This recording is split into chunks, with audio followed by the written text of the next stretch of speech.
Ganda ng kalangitan, oh. Yan. Yan. Yan yung kalangitan. Ang ganda-ganda, diba? Yan. Okay. So, magandang gabi. It's already 5:30 in the afternoon. So, kailangan natin umuwi. Medyo malamok na, medyo malamig. At mahangin yung panahon ngayon. Kasi parang cloudy siya, diba? Yung sa taas niya. Tingnan nyo yung ulap. Pero maganda yung panahon. Kaya maraming nagpe-play sa park. Kaya lang problema yung malamok. Kailangan nakaano tayo, nakamahaba or mag-spray ng panglamok.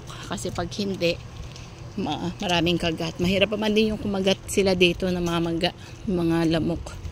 Lalo pag sensitive, no, makati na mamaga sila. So yan ang kalangitan, napakaganda.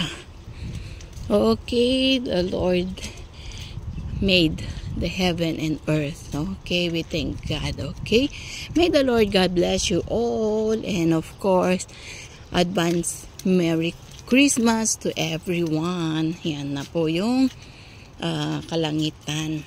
Okay, napakaganda ng langit. So, yan, tingnan nyo, ha. Lalakad kasi tayo, eh. Yan, diba? Yan, parang may kulay-kulay siya na pink, blue, purple, ganon. Yan, diba? Yan na.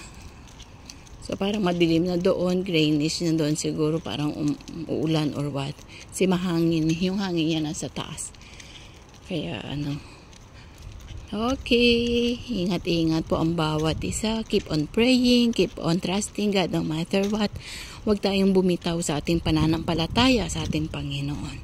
So, bye for now and God bless you all.